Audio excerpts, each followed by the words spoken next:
Hey man, how are you doing? Hello. These jokes are not as funny the second time around. I'll say that. We just For hey those of you, folks. for those of you, for those of you listening, we have a like a private mentorship that we go live in all the time. But we just had our first 8 minutes of this group in the wrong spot because we're that tech savvy today. Yep, we're that tech savvy. Yeah, it's one of those days. I mean, here's the thing. I was just telling you, I was like, your hair is looking really fine, and I'm getting like wispies sticking up all over the place because I'm not a criminal. But anyways, yeah, it's getting kind of poofy. That's okay. I'm gonna use extra hair product right now, but but your hair is looking great, man. You're really good at cutting your hair by yourself. Thank you. I am. I used these scissors, these kitchen scissors right here. It was quite impressive. Yeah, yeah, that's awesome. Sheer talent. But Yes. hey, Rich, if you suck at blowing the trumpet, that's probably why. Suck at playing the trumpet. Yes. Because you got to blow into the trumpet. You know what I mean? Um, I landed a great joke on the other one. So TPM members, go and TPM. Listen to my joke. no, tell us the It joke was again. quite Tell, great. tell, tell us, man. It's great. Do it. What do you call a grizzly bear with no teeth? Do you know? A gummy bear. Bah! I can't believe you had the My 7-year-old gumption. daughter read that to me. The gumption to do that. Man, I got so in love with my kids yesterday after like being inside a bunch that I just took them in the car and drove down to Hatteras and back. You did? Yeah, just to get them out of the house, man. My wife was going nuts. The kids were going nuts. So far Gosh, so man. good. Along those sad notes, something that I worry about, and I know this is not very photography related, but I'm going to say it anyway. Something that I worry about is that, your kids are driving you nuts, so you just got them out of the house for the sake of your wife, and you're a freaking really good dad. You know what I mean? And what I mean by that is like you're loving your kids and you're taking proactive steps to love on them and all that stuff. And obviously not abuse them. Like I love my kids too. They drive me crazy. It's nuts. And I mean, what I'm trying to say is like you don't abuse your kids. I don't abuse my kids. We love our kids, and they're driving us crazy right now. Can you imagine right now the amount of child abuse that's happening in the homes of the parents who were just laid off and haven't got their stimulus checks, haven't got unemployment, haven't gotten those things? Like it's heavy to think about that and the amount of suicides and all that stuff. So those for those of you guys who don't know, I'm advocating for opening up the economy. Sorry, like I just like if you want to stay in quarantine longer, that's your choice. I think it's good that we did the quarantine. I think we should open it up because there are so many other things, like for the sake of the kids that are at home that are being abused that you guys don't know about, that we don't know about yet. Like my gosh, there's so much other things. There's so many other sides to this coin. So anyways, I didn't mean to get political. This is not a political thing. Like I feel for these kids that are sitting at home that don't have awesome dads like Rich, to take care of them and to love on them and give his wife and their mom a break. So man, I'm like the mean protective neighbor too. Like like if I hear somebody screaming, like I'll walk up and like knock on the door. Like I'm like the in your face neighbor with guns that people know about. Like they're like, oh gosh, don't mess with that guy. yeah, As I go grocery shopping with a mask, sunglasses, a hat, gloves, and a gun in my pocket, that's also been a really interesting little bit of fear tingle. I'm like 1 millisecond away from robbing this place. I'm like one bad decision away from robbing Food Lion. It's weird to oh think about. yeah, Sorry, that's just me being an idiot. But I did think about that. I even Instagrammed it. I said, walking into the grocery store with a mask and sunglasses on. Good thing this isn't a bank. Just it's weird where the world is. the meme the other day where it was like, or there was a guy that said it, and he was like, I never thought I would walk up to the bank teller counter with a mask on, but here I am, And I was like, oh, Yeah. it's so funny. Put all the money in the bag. No die packs. Yeah, I just think that this is such a See the other half of the issue too is I watch way too many movies about people robbing that I think I'm an expert. Like I watch a movie and I'm like, you're doing it wrong. I'm like immediately critiquing their plan, and I'm like, I could do it better. Oh, you mean for robbing a bank? Is that what you mean? Or okay, Oh yeah, gotcha. like Yeah. every time I watch it, I'm like, oh, there's your flaw. You did this wrong. You told too many people. Mm. Not that I think about that all the time. Okay. Once a criminal, always a criminal, right?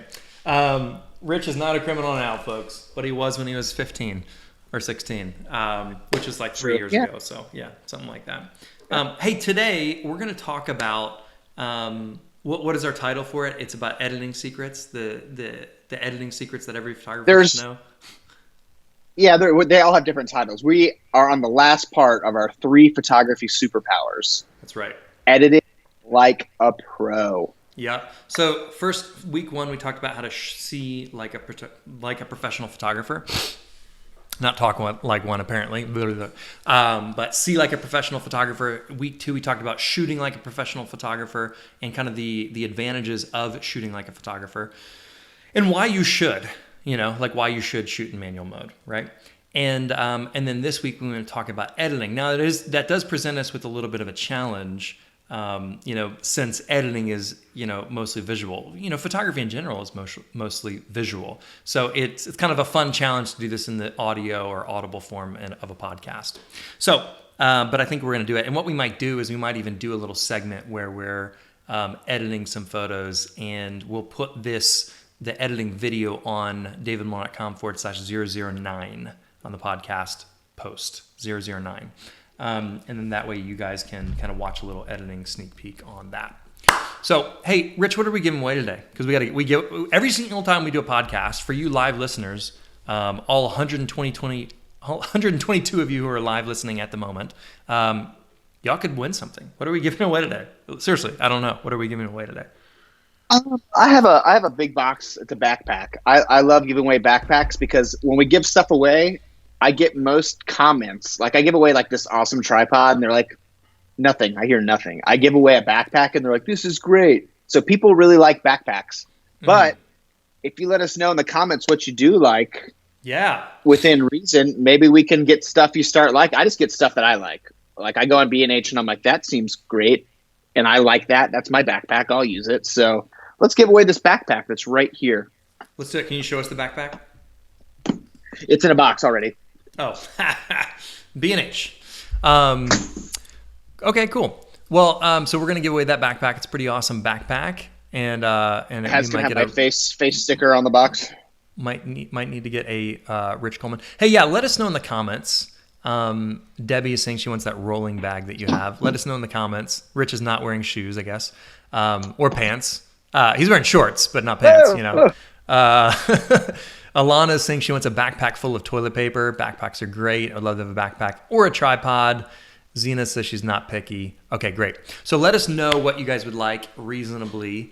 Like I would like a $80,000 zoom lens. Like we're probably not going to be able to give that away on a podcast episode. But if you guys let us know what you would like, then we will do our. Laura says she wants face stickers. So like the camera lens. So okay, fantastic. So today I got face stickers. We need more. I need more face stickers. I only have 4 left, but I found them cleaning out my office. They're a big hit. Sticker to what you know what I mean? Hey, here's what we're going to do. We're going to give away the backpack to one person who shares this Facebook Live recording of this podcast. So click the share button, say Rich and David are my friends, or something like that, like entice people to come over because we want to help out as many people as possible with this. Oh, I had an idea. I just had a brilliant idea. We should give away a print. We should like contact Miller's and give away like a favorite print I have, a big canvas of a shipwreck or of something. Or a drone. I don't know. That just would be cool. Something. Yeah, I could give away a print too. That'd be pretty sweet. Like a custom signed one or something. It'd be pretty sweet. Yeah, like one of one, or like one of 5. So it's like worth more. Yeah. Yeah, that's great. We should talk about that. So for those of you guys who are just joining us, we are giving away a free backpack to one of you guys who share the link about this Facebook Live recording of our podcast episode 9 today. And we're talking about editing secrets that every photographer should know. Okay, that's what we're talking about today on this live podcast. Okay, so and all you have to do is just click the share button, and you will be. We're going to randomly draw one of you guys who shared that link, and then y'all will be one of y'all will be a winner. So yeah. So editing, Rich. Editing. What does editing mean to you, Rich? Richard F. Coleman? Richard F. Coleman. The F stands for Franklin, for those of you wondering. Great name. Franklin Delano Roosevelt. Go ahead. So editing is interesting. I'm going to be mean. I'm mean, Rich Coleman. I'm going to say that a lot of people tend to over edit and do it incorrectly. So boom, everybody listening right now, I'm sorry for being a jerk. People do it wrong. You don't edit to like get this weird fake drama, crazy background. You edit to recreate the feeling of what it felt like to take the picture.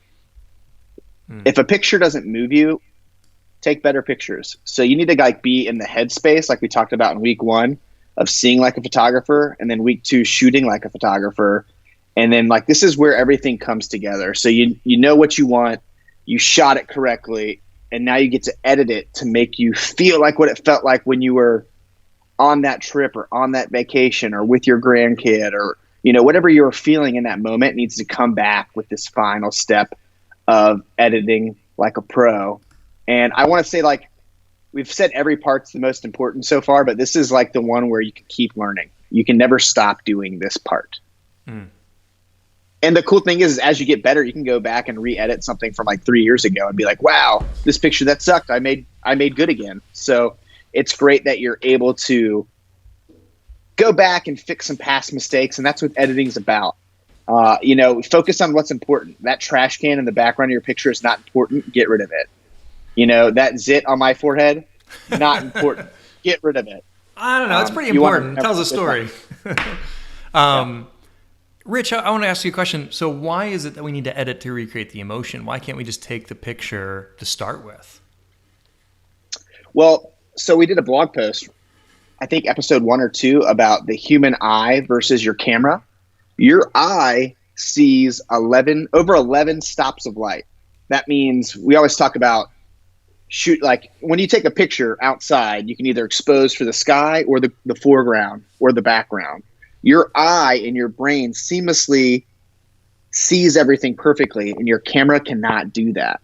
So when you edit, you have to edit it to get it even close to what your eye saw. So it does take some work, because even though your camera's great, Canon, Nikon, Sony, Fuji, everything's great, it's not as good as your eye. That's why I can go out and look at the moon and it looks awesome, but when I try to take a picture, it looks awful. It's because my eye is wonderfully made by an intentional creator, and my camera cannot keep up, and that's why I have to edit.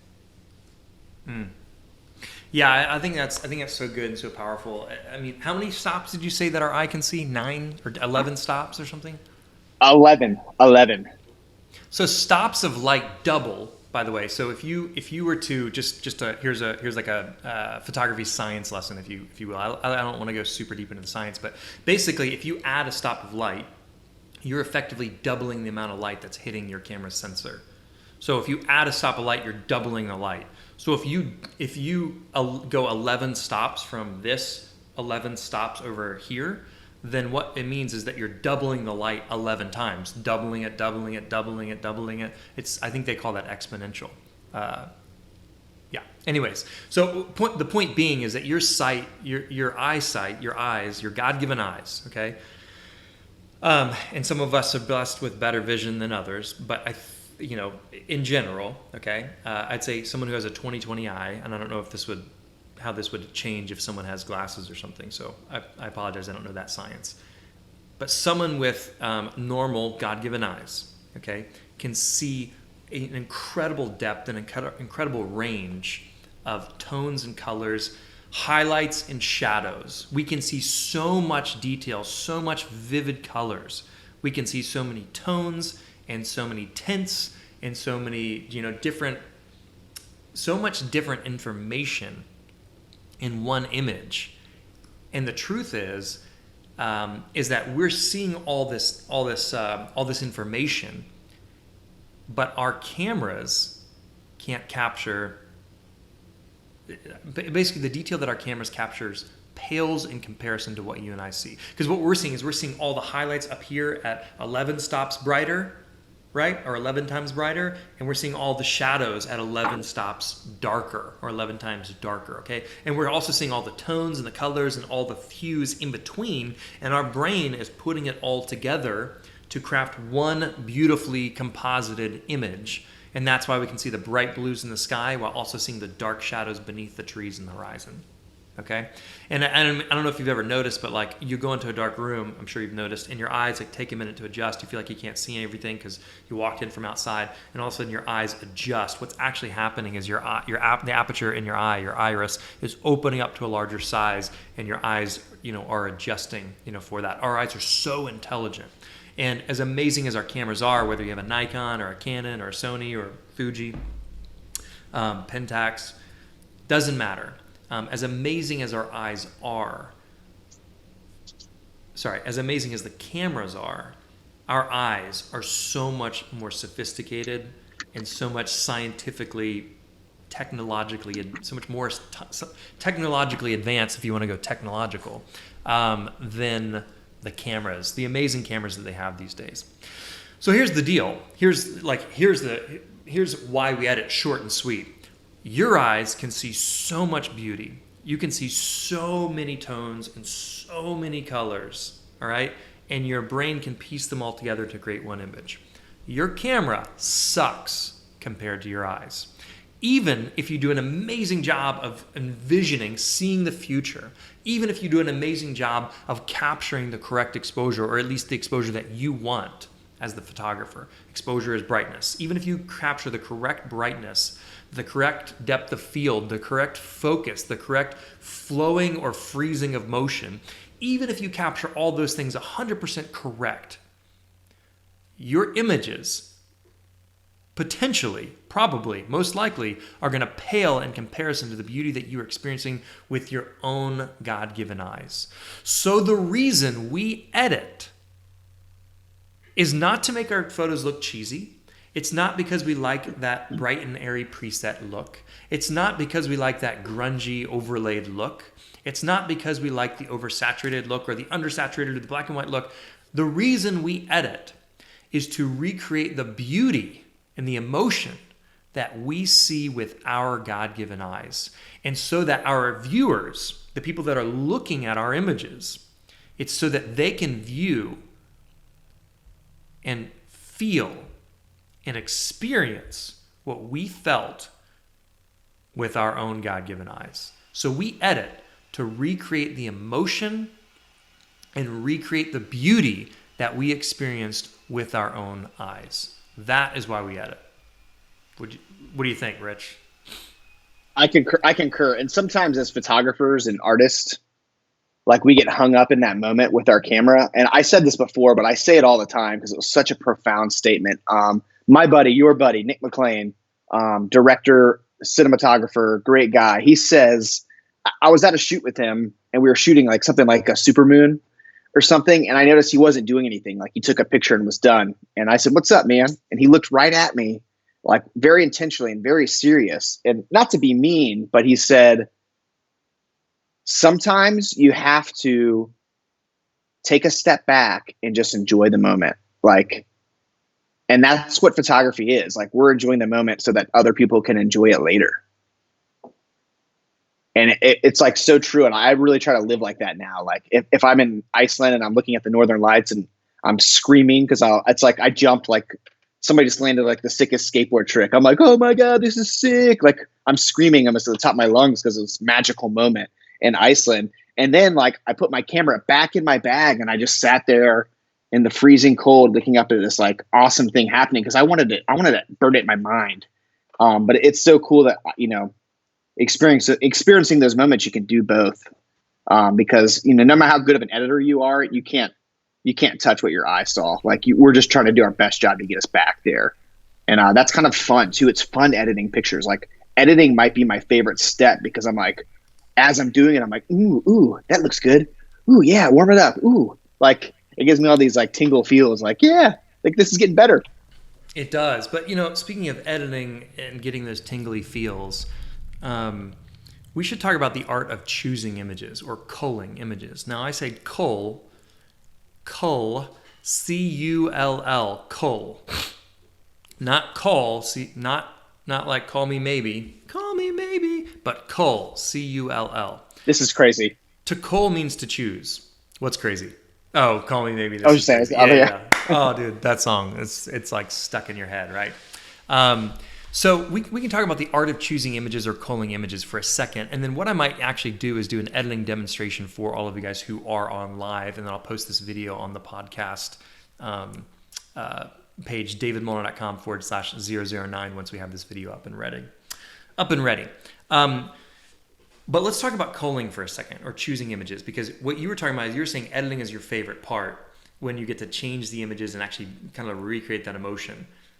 But sometimes people think editing is also the process of choosing the images, which arguably maybe it is. But is that your favorite part, choosing the images? No, but I would say choosing the images is the most important part of the editing process. So editing a picture is not choosing it in my mind. That is specifically the culling or choosing process. And if you haven't listened to anything else we've said, my photography professional career changed immensely once I figured out this thing David's about to teach you, and I took it to heart. Like, it changed my professional photography career, my personal photography. This is huge, huge. So put your listening ears on, and in the comments say, I'm ready. Yeah. For those of you guys who are asking which program, which editing software we use a program called Lightroom Classic. Think Audrey Hepburn. Okay. Classic. Classic is better. Think Audrey Hepburn. Audrey Hepburn is classic. Okay. And classic is always better. So anyways, there's another Lightroom program called just Adobe Lightroom. That's not the one we recommend. I call that one Lightroom Dumb. Okay. That one's called Lightroom Dumb. That's what I call it. But Lightroom Classic is actually the program that you should use, and it comes included with Adobe's Creative Cloud plan, because you can get Photoshop and Lightroom. Lightroom is the program that you're going to do the culling or choosing process that I'm about to talk about, and it's where you can do the majority of your editing to transform your images.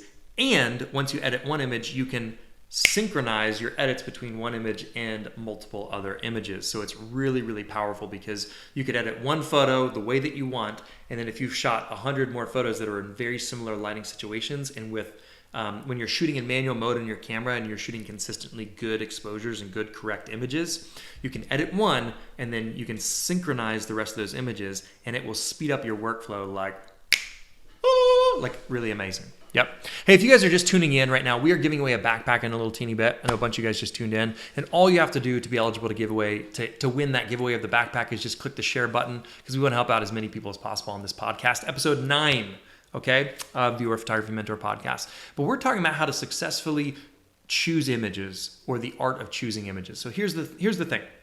Okay. There is some theory and some simple ratios that you can use for picking images or choosing images, because I will tell you this. When I used to shoot weddings, I shot a lot of weddings. Rich has shot a ton of weddings. I've done a lot of advertising shoots and a lot of portrait shoots. I've done a lot of shoots, thousands of shoots probably in my time. But anyways, choosing images can be a painful process, okay? Especially when you have to look through a bunch of crappy images that are uninspiring to you. Because here's the truth, okay? And this is like, I want you guys to take this to heart right now. Okay, 2/3 of your images are gonna suck. Okay, sorry for being blunt. I'm sorry for ruining your day, but it doesn't matter how good you aspire to be. 2/3 of your images are going to be throwaways. Throw them away. Boom. Okay, and 2/3 of my images suck. Yeah, and 2/3 of my images suck as well. Okay, if your photography mentors are telling you that 2/3 of your images are not good, then most likely 2/3 or more of your images are not going to be good either. So permission to ignore those 2/3. So when I say throw them away, I don't necessarily mean delete them, and I'm going to explain why in just a minute. Okay? But what I do want you to understand is that when you do a photo shoot of 1,000 photos, okay, let's say you shoot 1,000 photo shoots on a senior portrait session. 667 of those images, I'm going to round up so that we're not talking about, satanic stuff. 667 of those images, 2/3 of those images are going to suck, and you should not look at them ever again once you've gone by them one time. Okay? So permission to get rid or ignore 2/3 of your images. Okay? They're not going to be good. And I want you to just understand and accept that and take a deep breath, because some people are like, oh, I don't know. But they worry about this. And this is the thing. This is where so many photographers get held up, and they get decision fatigue. And they'll laboriously go back and forth on whether or not they should delete this image or not delete this image. And it becomes this much bigger hassle. How many of you guys have experienced that, where you're like, I don't know if I should delete this image or not delete this image. I don't know if this image is better or this image is better. I'm going to help you guys out right now. Okay?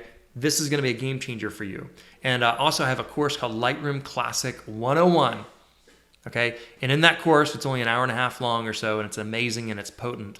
In that course, I show you exactly how to do this process of choosing the images in the most powerful, efficient, quick, and successful way possible for choosing those images, and how to edit those images with my 5-step editing recipe, which I might show you guys a glimpse of in just a minute for those of you guys who are on live.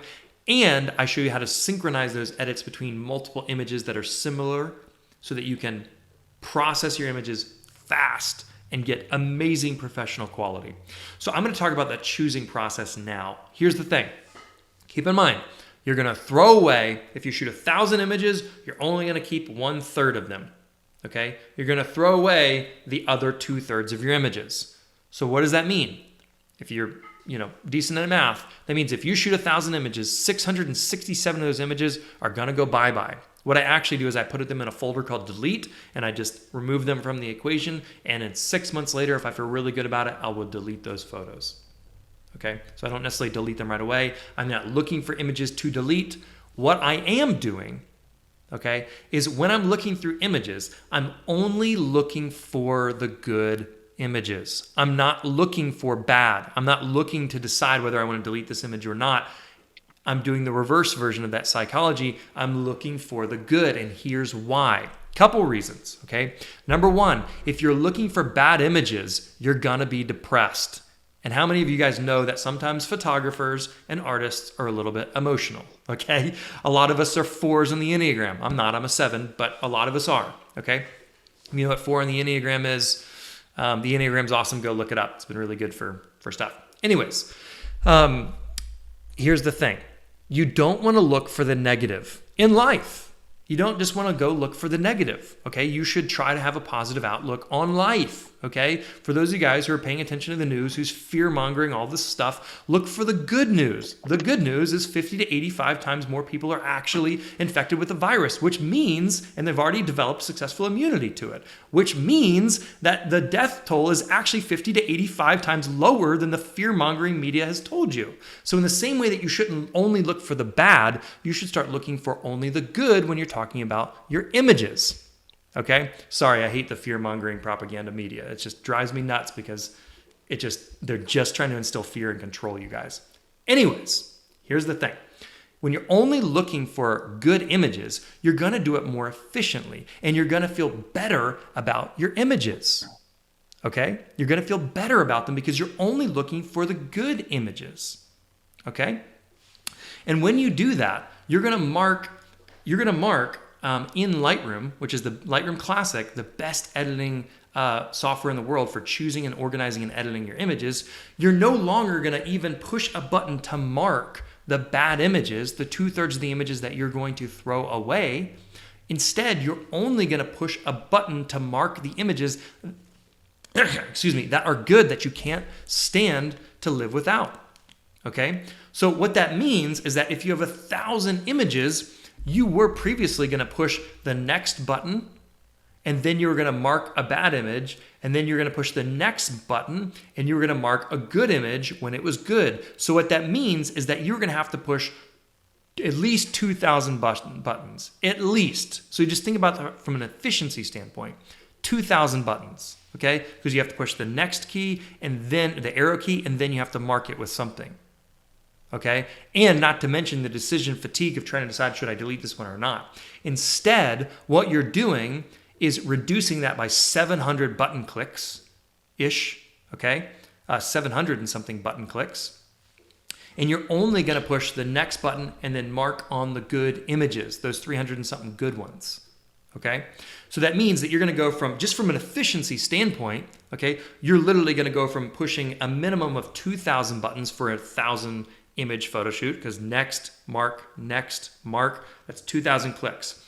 Now you're going to push next, mark, because that one's a good one. Next, that one's a good one, mark. Okay? Which means you'll push a total of 1,300 buttons, 1,333 buttons, okay, to choose the good images. So from an efficiency, just literally efficiency working standpoint, that's faster because it's less buttons that you have to push. Then you think about the decision fatigue of trying to decide, like, gosh, should I throw this away? It's a much harder decision to decide if you want to throw an image away and delete it versus, can I live without this image or not? Meaning, you're looking for only the good images. You're looking for the best. And so when you're going through it and you're thinking, which images can I not live without? You're thinking about the positive images. It's going to make you feel better about your photo shoot. It's going to take less time, and it will be easier decisions for you to make. Okay? So when you're going through your images and choosing and doing a culling method to choose your images, to cull means to choose, not to call, to cull. Okay? To choose, you should look for the good and ignore the bad. Okay? If it's not awesome, then don't even worry about it. Just skip by. And what you do at the end is you filter by the images that were good. And what it will automatically do is essentially filter out the images that you didn't mark, that were bad.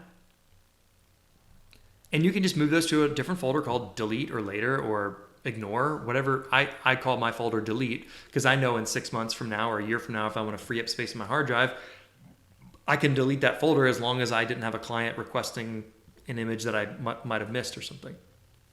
Okay? So when you're culling images, when you're choosing images, only look for the good images and only look to keep 1/3 of your images. That means that 2/3 of your images are going to go directly into a folder that you are later going to delete. Maybe in 6 months from now, maybe never, or maybe in 2 years from now. The point is you're no longer paying attention to those bad images. Okay? And you're only focusing on the positive. It will save you time. You will be less tired after you've gone through the images, and you're going to feel happier at the end because you were focusing on the good images. And you'll have less images to edit at the end. Okay? So when Rich was talking about a little teeny bit ago where he's like, I love editing. It's great to be able to transform the images and focus on the images that are really good. Now you have less images to edit and make good. You know what I mean? You're only dealing with the winners, and that's great. Imagine any other profession or any other job where you could only deal with the winners. How awesome would that be? Like you're a gambler, and you could only play when you know you're going to win. That's what it's like culling your pictures and picking the winners out. It makes it so much more fun. You're only dealing with positive energy instead of like, oh, that shot's blurry. It doesn't matter. I have it sharp. Don't focus on that blurry picture ever again. Don't ever give your client an out-of-focus picture. Because you called it out. Boom sauce. The only exception in that, I'm going to argue with that. I agree. Don't give your clients out of focus pictures. Okay. If you're shooting a wedding, he's holding up Wilson.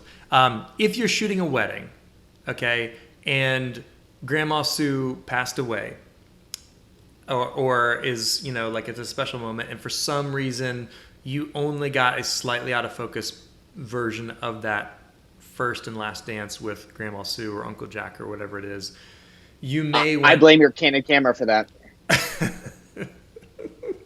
If only I was shooting a Nikon or an EOS R. I'm just saying there is the exception. Sorry, Rich, playing devil's advocate. Yeah, there is agree. The exception. There is the exception where the emotion or the moment trumps the technical quality of your image. But like when you're shooting headshots or you're shooting commercial stuff or senior portraits, like you have time to set up those images. Okay, if you're documenting a story. I would say if you have the time, another mistake photographers make every single day of their entire photography life is they don't review their images in the field. Like as far as shooting like a pro, look at your camera, make sure you got it. Yes, there are times where you'll miss a moment because it's happening so fast, but if you call correctly and make sure you have it, you have it. Devil's advocate, back at you, David. Yeah, you should check your images. Some people are like, oh, let me look at the histogram or oh whatever. Like you should definitely look at the images and make sure they feel the way. Bro, can I tell you? I'm going to tell you a story. David shot my wedding. This beautiful man. I don't know where he's at, my left or right, somewhere over here. I'm on your. He shot my wedding. I think. And what happened was I was. I don't want to. That'd be really funny. I had decided at that point I wanted to be a photographer. You came and you shot my wedding, and I was amazed because I was a spray and prayer. I would shoot like it's like machine gunning going off. And this is you shooting my wedding. You ready? This was David. Click, and then you would look at the back of your camera for what felt like an eternity to me, and then I looked at myself in that moment and said, "Frick, like I'm not doing it right." You know what I mean? That's like one on-the-job moment that I've never, ever probably told you even. And I was like, I need to be more intentional about what I'm shooting. And I learned it when you shot my wedding. Man, that's thank you. Cool to hear. So thank you for that. Yeah, thanks for sharing. That's pretty good. That's neat for me to hear. So were you judging me like, why isn't he taking more pictures? Or did you think? No, I was just like wondering like, man, it just felt very slow compared to like my pace. Yeah. Not like that, like slow with it. I was just like, man, this guy is looking to make sure he has the shot where I never did that before. And like, I was very new at that stage. I was doing weddings and I probably shouldn't have been, but watching you, like watching a master at their craft when you're learning is so fun. And that's what I love about the photo mentorship that we have is like, I'm able to say it over and over and over and over and over again, like learn from my mistakes. Ask me questions so you don't mess up and have to cry as much as I did in my early 20s, you know? That's awesome. Well, thanks for sharing that, man. I did not know that. Yeah, sometimes people, like, it's funny, I've been on shoots sometimes, and it's, it can be awkward if you take too long of a time to, like, look at photos. Because then, like, if you're on the reciprocal side and thinking that, like, oh gosh, did I do something wrong? Do I look unflattering in this image or whatever it is? So I'm glad that I was thinking through those images, but just a word of caution that if you take too much time, then it can be flattering. You know, we're actually doing a lot. So, what's that? I said you'll freak out your client. Like, are my eyes closed every time? Yeah, you want to keep your client happy. Tell them how beautiful they look, even when they're ugly. Oh, you look great. Lie to them. But the lie truth, face off. You know, it's interesting. So we're doing a live training tomorrow at 11 a.m. On the core posing method that I've coined or invented or whatever. So it's about how to naturally pose your subjects like a pro. So we're doing a live training about that. Maybe we can post a link to it in the chat if you guys are interested in doing that. We're also going to do a camera giveaway on that live training tomorrow about posing. But we're going to talk a lot about posing and how it can actually be really awkward for your subjects, because getting photographed can be really awkward if the photographer does not do a good job to break the ice and to make people feel really natural. So we're going to talk about the core posing method. Core is an acronym, and I'll talk to you guys about that tomorrow. So hopefully we can post a link to that. Maybe my team can in just a minute.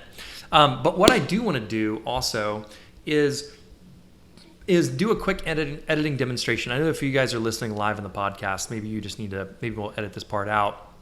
And maybe you can just watch this on davidmolnar.com/001.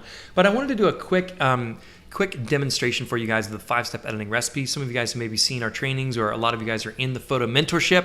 If you're in the photo mentorship, would you let us know in the comments right now? The photo mentorship is our amazing membership community that where our students can stream access to all of our courses. We have 20-something courses right now and counting. And we have more courses and content coming out all the time. So it's our amazing membership community where you get unlimited access to that stuff, get unlimited questions answered by me and Rich and Crystal and Brandon and Emily and our other mentors. And it's truly, truly amazing. So some of you guys may have seen me do a similar training to this. Marissa says she's a member. Sarah's saying it's awesome. So thanks so much. But what I think I'm going to do here is do a live editing training here in a second. Does that sound good? Does that sound good to you, Richard F. Coleman? So I love watching you edit. It's kind of like it's a pretty intimate thing. Like, I know it sounds weird. It's a weird way to say it, but like it's like letting somebody look at your raw files. Like, this is how I shot it. like here's me like cooking in the kitchen. Like you're kind of like a little bit vulnerable. And that's another thing I love about the photo mentorship is we're able to be vulnerable with each other because, helping each other out, man. It's all that matters. That's right. That's right. That's right. All right. So I'm gonna do a little live editing demonstration for you guys. Let me see if I can share my screen here. There we go. Boom. Boom sauce. So we're sharing the screen. And so here's a specific moment that the moment that I was I'm going to describe this moment for you real quick, okay? It was a stunning moment on Lake Thun. I think it was Lake Thun, Thun in, was it Thun? Whatever. It was around Thun, Switzerland, okay? And it was to the tune of beautiful, okay?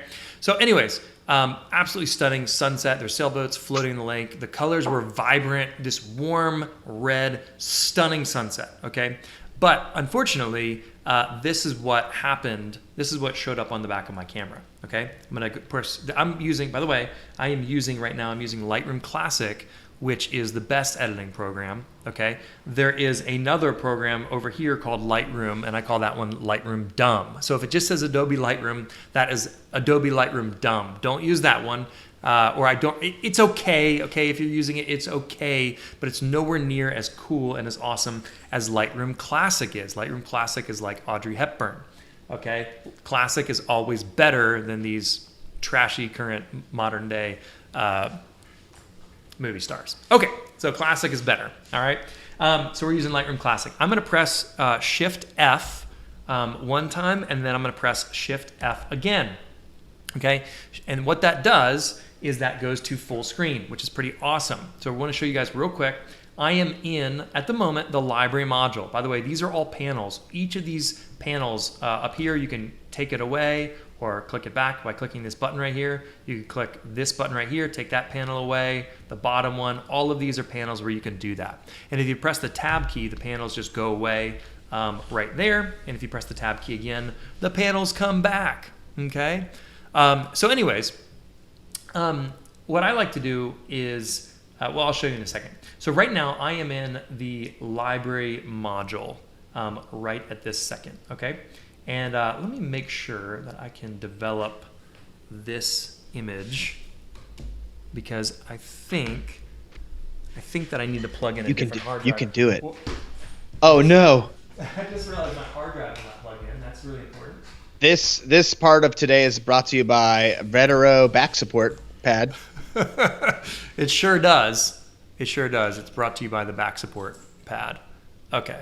Let me make sure that TPMA is in there. Make sure my hard drive. I can sing a song. Rich, tell them a story real quick. Well, let me find a David Molnar. One time, David Molnar was on the beach. He was a teenager. I'm just kidding. I know you're like immediately afraid right now. Ready. No. I think I'm ready to go. I think it's hopefully this file is. Yeah, there we go. All I had you were so nervous. No, it's okay.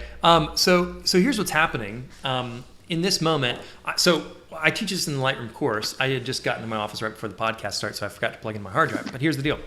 I don't store my photos on my computer because it will fill my computer up too fast. That's why I specifically use one of these Seagate hard drives, which maybe we'll give away next week. We give these away all the time. Okay, this is a 5 terabyte hard drive, and I actually store my photos on this 5 terabyte hard drive. Okay, I didn't have this hard drive plugged in, so even though I had Lightroom open, it was saying file is missing because the hard drive wasn't plugged in. I plug it in, and now voila, the file is no longer missing. Okay, so no big deal. But here is that scene in Switzerland, and remember, it was this vibrant, amazing sunset. Okay, it was really beautiful. It was red, pink, orange colors. It was absolutely stunning. Okay, and what I'm going to do is I'm going to use my 5-step editing recipe to edit this photo. All right, so the 5-step editing recipe, I'm going to go through this really fast for you guys because I'm just going to do that. By the way, if you press the letter I as in internet, then it can show you the information about the photo, like the metadata. okay? So what I did, by the way, is I went from the library module to the develop module. And the develop module is where you have this basic panel over on the right-hand side, okay? And the basic panel is not basic, it's actually awesome. It's where you can do a lot of the big picture changes inside of Lightroom. It's really, really amazing, okay? So what I do in my 5-step editing recipe, and I'm gonna do this really fast today, is step number 1 is to adjust your white balance. What is white balance? Well, it's the combination of the temperature and the tint sliders, okay? If you go to the right, it's gonna warm up the image, which actually is looking pretty good. If you go to the left, it's gonna blue up the image, or basically make the image look a little bit colder in color temperature, okay? What I wanna do, because it was this warm, vibrant, amazing, vibrant, orange, glowing, golden hour sunset, I wanna warm up the image to actually make it feel like it felt when I was there, okay? Okay, and then what I also want to do is I want to add some reds back in. And this second slider, this is the tint slider. To the left, you're seeing it go more green. To the right, it goes more red. Now, maybe that's a little bit exaggerated. By the way, if I double click on one of these, it'll go back to its starting place, okay? But if I go to the right, then it's going to basically add some reds to this image. And so now we've drastically changed what this image felt, or what you're actually seeing with your own eyes. By the way, I'm going to get rid of this top panel because I like to have a little bit more real estate here. Okay, so if I press this / key, I can actually see the before and the current state. Look up here, right up here in this corner. When I press the / key, it shows you the before state. Okay. All right. And so step 1 is to adjust the white balance. Well, we're getting there closer. Step 2 is to adjust the exposure. Here's the problem. Exposure is brightness. That's not a problem. But if you go to the left, it goes dark. If you go to the right, then it warms up. Here's the problem right now, okay? The problem with this image at the moment is the horizon's a little bit crooked. That's a problem. We'll fix that in a minute. But the sailboats are a little bit darker than probably they need to be. But if I just simply raise the exposure like this, there's a big problem. We're losing the details up here in the sky, and that's bad. I want to recreate the emotion, and if I do that, then I'm losing all the details in the sky above the horizon, okay? So I can't just simply do a blanket change like that by raising the exposure. I mean, I might be able to, but that's probably not what I should do. Okay, so I'm going to skip this step of adjusting the exposure if necessary. The next thing I'm going to do is add some contrast, potentially, if I need to. Okay, if I go negative on the contrast, it makes all of the brights and the darks go towards gray tones. If I go to the right, it's going to make the blacks look almost solid black and the whites to look almost solid white.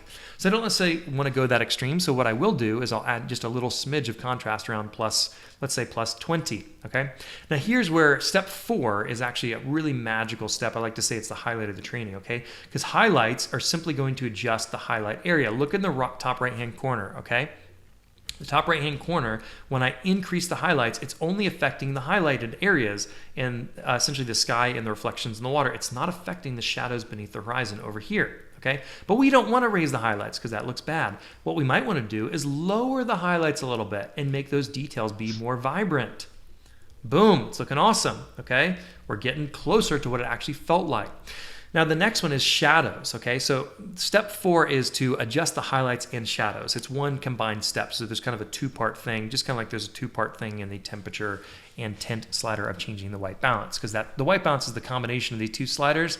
The highlights and the shadows is the combination in step 4.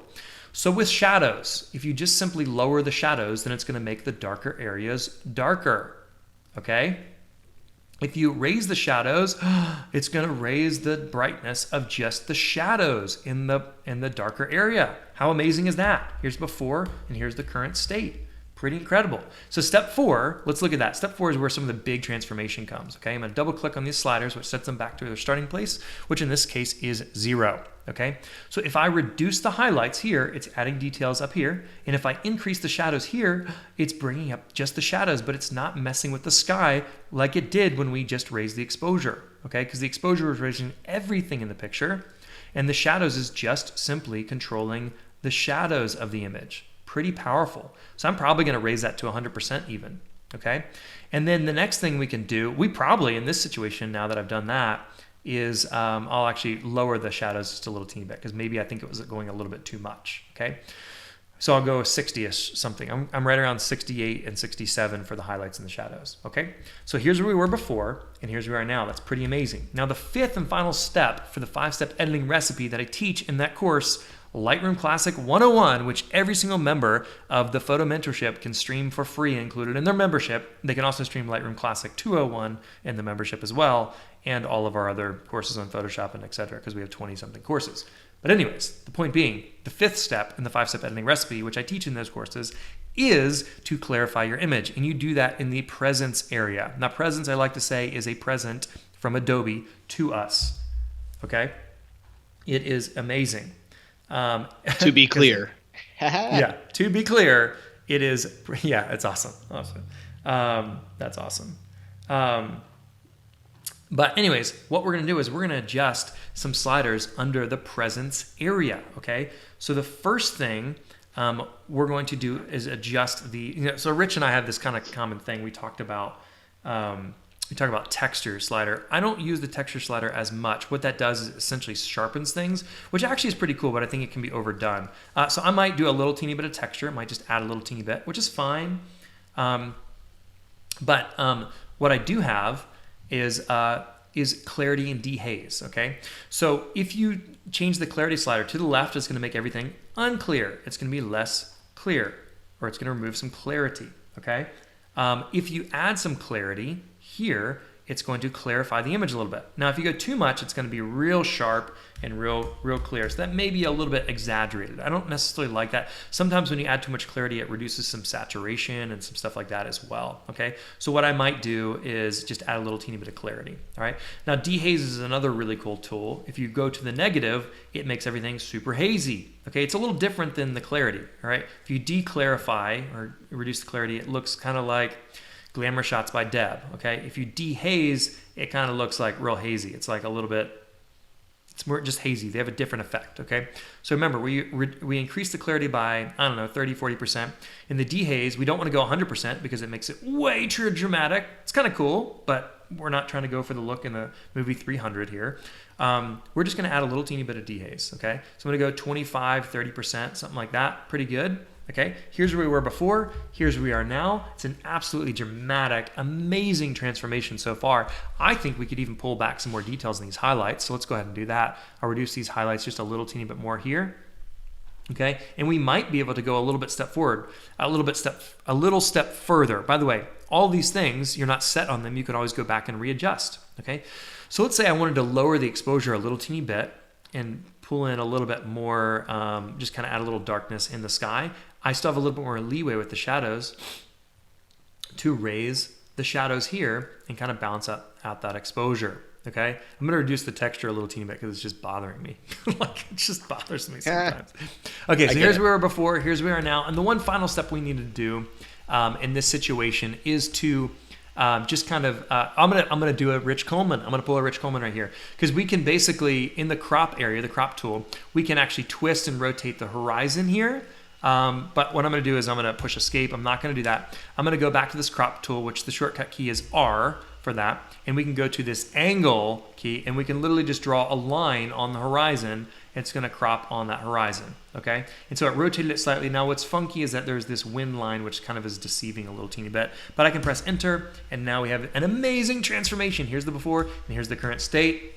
And there's the image. That is a successfully edited image to recreate the emotion that you felt, that I felt, that hopefully now you feel from seeing the same scene that I saw with my God-given eyes. And now hopefully you are experiencing the beauty of what I felt when I was experiencing that scene with my own eyes.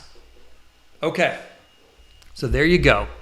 That is a quick example of the 5-step editing recipe and how you can edit your images, because the images that you see that pop up on the back of your camera, regardless of how amazing of a job that you have done photographing and getting all your settings, your cameras still pale in comparison to what Rich and I and you can see with our God-given eyes. Okay, we can see so many more details. And so the reason that we edit is to recreate that emotion, to reconvey the beauty that you and I saw with our God-given eyes so that our viewers, which is you in this instance, can experience that same beauty, or at least a closer glimpse of that beauty, okay? And hopefully feel some of the same emotions that you and I felt with our God-given eyes. Woo, woo. Can you say all that again? I missed it. Oh man, there's someone using a power saw like near me. So sorry if y'all are hearing that in the background. I got you. We just thought you were just like so into it. I could hear the wheels spinning. You could hear the saw. It's like the gerbil running. You saw what I was putting down, or you it didn't. But you know, boom! This sound just doesn't quite cut it. Yeah. Yeah. No, it's not that bad. What a great demonstration of the power of Lightroom. I say this all the time. Photoshop's great and has a purpose, but the power behind Lightroom Classic is just unbeatable. I love it.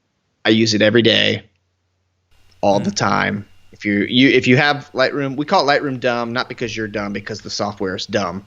If you have Lightroom dumb, you probably have access to Lightroom awesome. Also, so Classic start practicing awesome. it. Yeah. It can be intimidating, but just hop in there and use it. Especially with the learning resources we have, where David literally shows you how to use every button and bell and whistle within Lightroom. It's amazing. So, Lightroom awesome. Man. Lightroom awesome. Lightroom Classic / awesome. It's amazing. Okay, sweet. Should we do this giveaway now? I think we should. Okay, awesome. We should do the giveaway. Hey, did we post a link to register for that free training tomorrow? Did we do that yet? I forget. We did. And when I say we, I say Crystal did. Okay, Crystal. So Crystal posted a link. Sweet. So for those of you guys who are just tuning in now, we're doing a free live training on the core posing method tomorrow. Okay, and we're going to be giving away a camera. You're going to get to choose. Like one attendee is going to win a camera. Okay, so the winner gets to choose between a brand new Nikon, that's a Canon, brand new Canon or Nikon camera. Okay, the winner gets to choose. So show up tomorrow live at 11 a.m. We have a link to register. Carol's saying she already registered. Awesome, fantastic. You guys are amazing. So we're gonna do a giveaway for the backpack from B&H. That's an awesome backpack, and we're gonna do that. So hopefully we have a winner here shortly. By the way, all this podcast and everything is made possible by the photomentorship.com. That's our amazing membership program where members can stream unlimited content to all of our courses, all of our tutorials, and get unlimited questions answered by me and Rich and our other mentors. Okay, photomentorship.com. And get free stuff like 5 times a week. I mean, that's worth joining right there. Go check it out, folks. You guys are awesome. Okay, I don't know who the giveaway winner is, but hopefully you do. Okay, we're going to give away this backpack, and the winner is Donna Jackson. I miss you for real. Donna Jackson. Donna, you have won. You won a backpack, but you also won the gift of me singing for you just then. So congrats twice. My face is stuck on the outside of your box for you to maybe try to peel off and keep forever. I don't know. Whatever you want, but it is on there. I don't know if I spelled it right, but I assume Donna Jackson was spelled Donna Jackson, but I just posted that in there. You did such a good job, David. Oh, sweet. Yeah, don't register while you're driving, Andrea. Okay, awesome. Well, hopefully that helped you guys. Hopefully you guys learned that you want to choose images in a positive way. You know, you're always looking for the good in the images, and you have permission from me and Rich to know and realize that 2/3 of your images will suck. Okay, they're not going to be good. All right, unfortunately, and 2/3 of your images are not going to be good. So you're going to ignore those 2/3 of your images, and you're only going to focus on the images that you cannot live without. Okay, so that's how you pick the winners. Pick the winners. Okay, and then also, follow that 5-step editing recipe. Join the photomentorship.com and take my Lightroom Classic 101 course and learn all of this stuff step by step. Yeah, there you go. So, thanks, Rich. Thanks for being here. Tell me a story. Tell me a story. I'm just kidding. I just wanted to put you on the spot. I think the stories are done for the day. Guess what? What? I love you. Me or the students? Thanks, guys. Thanks for showing up. Depends on the moment. Depends on. Please subscribe on iTunes or Spotify so you never miss out on news and events. Give us a rating on iTunes or simply tell a friend about us. It helps us get the word out so we can help more people reach their photography goals.